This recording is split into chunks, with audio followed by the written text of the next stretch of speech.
Hello, you wonderful people. So for today's video, I'm going to talk about the official trailer that came out for the Gotham Knights TV series on the CW. If you haven't seen it already, I'll include a link to it in the description down below. But I think it's a really interesting...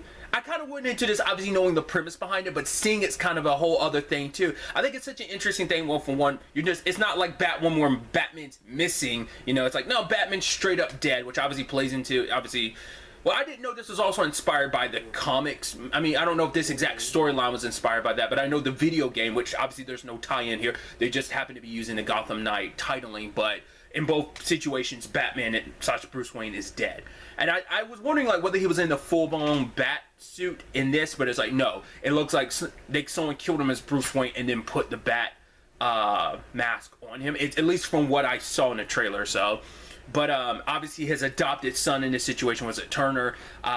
Him and a whole bunch of other group of like teenagers get accused of being the ones that murdered Bruce. Obviously for Turner it's like, oh, you killed your dad just to steal his fortune. Then all these other people were hired for a job to like break into like Bruce's office or something like that. But I think it was also because maybe Bruce had something that someone wanted, or maybe they were always meant to be like the fall guys, like, oh, I'm setting you up in this situation so you look like the major suspects. And obviously some of these characters are characters I'm not familiar with, but just rolling through some of the characters we get introduced to in the trailer. There's a character, Duella. She's the one they were like, oh, is it true that you're the Joker's daughter? Which I was like, whoa, that's interesting. Which I'm like, oh, is like Harley supposed to be your mom? But looking into doing a quick Google search on that character, apparently that character's been named as different people. Like, I guess it's almost that, I mean, very Joker-esque of like, oh, how did I get these scars? What's my real backstory?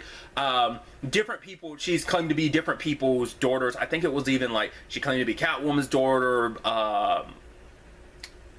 even Two-Face's daughter, which is interesting because we get Misha Collins as Harvey Dent, which I thought was really interesting in general, because I'm like, wow, it's interesting to know that, I mean, who knows how long Batman's been active in this continuity. I assume for a while, maybe not. It just depends on how they handle it, if they handle it similarly to like the Batwoman situation. But I was like, wow, you're not Two-Face yet in this continuity? Once again, it makes sense. I mean, you could always do whatever you want to with any continuity, because I'm sure like the same thing applies to comics, where it's like, oh, like these villains are established, but these aren't. I think that's always interesting, like knowing what villains are set up in that rogues gallery and such. So she seems like an interesting character. I feel like out of anyone, she seems like she's going to be the wild card. She definitely gives off Joker energy in this trailer. Like, I love that whole scene with the cuffs. She's like, I was trying to get my cuffs off. Like, Harper and Cullen got theirs off, but I didn't get mine, you know? So I like that. It definitely seems like she might, out of any character, have that psychotic playfulness. There's also the character that knows Turner, like her name's Carrie Kelly. Did not know, wasn't familiar with that character at all. Apparently she's, obviously, I mean, these are all characters that have ties to the Bats anyway. I mean, that's why they're in the show, but the fact is that she is, someone who has been Robin. From what I was looking at, I think they said specifically she's the only female character that's ever, fully become Robin, because I know Stephanie Brown, which she's also in this, only was Robin for a temporary amount of time. She's kind of bounced between all those different mantles, which we'll get to her in a second. But I think that's so interesting that,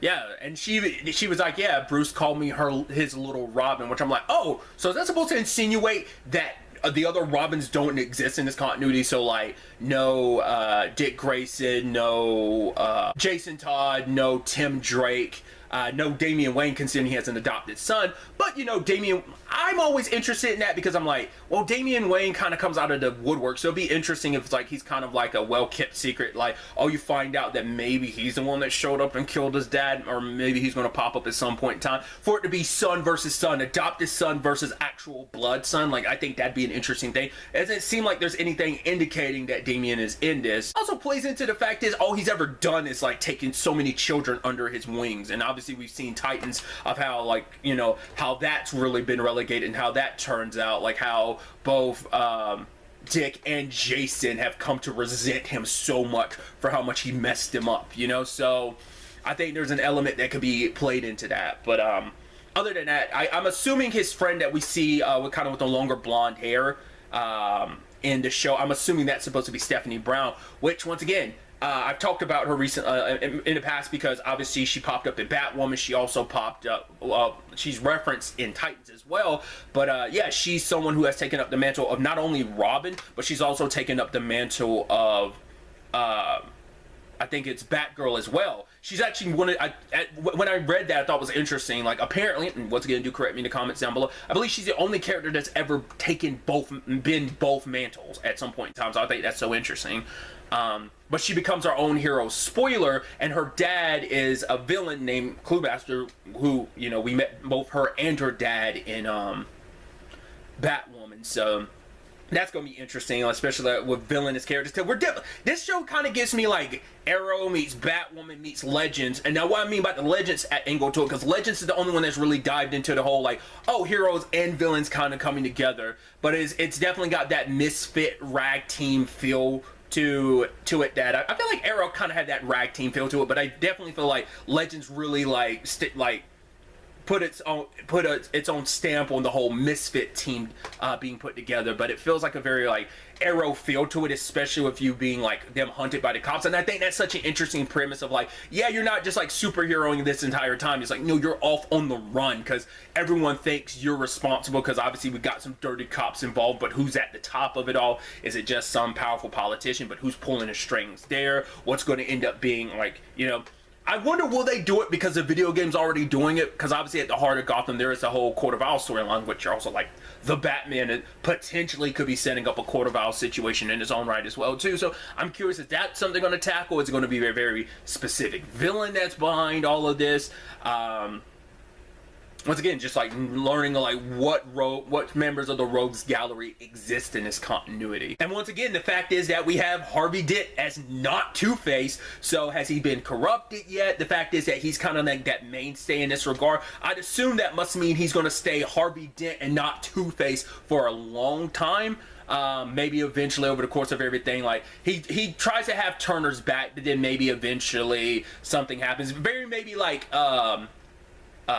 Batman the Telltale series, like maybe it'll be something like that, like how Bruce and Harvey Dent's relationship is like that, and eventually his descent into becoming Two-Face. Or not, unless you're gonna find out like, oh yeah, I was the one behind it the entire time. I pretended like I was on your side, but no, I had my whole thing. And then maybe by the end of the season, his face gets burned and he officially becomes Two-Face. But the whole thing is about clearing all their names, and I think it's interesting because Turner's saying like, right, it's not just about me getting justice, it's about all of us, because I guess they're all being wanted criminals too, and they had nothing to do with this. I think they're all kids who've probably grown up in the streets, and so it's like, right, it's that probably like that privilege versus the non-privilege amongst that group. Because it's like Turner, it's like you grew up in this family home, and I'm sure everyone else came from their complicated circumstances. I really like the aesthetic they're going for, and it seems really interesting. Like I said, them being on the run, this ragtag team kind of being fugitives, I think is such an interesting thing, because I feel like there are elements to it in Batwoman, but I feel like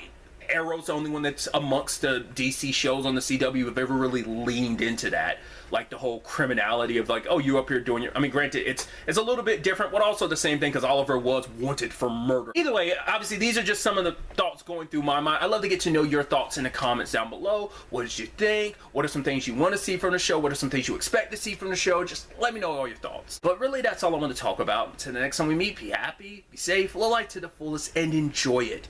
Good day and goodbye.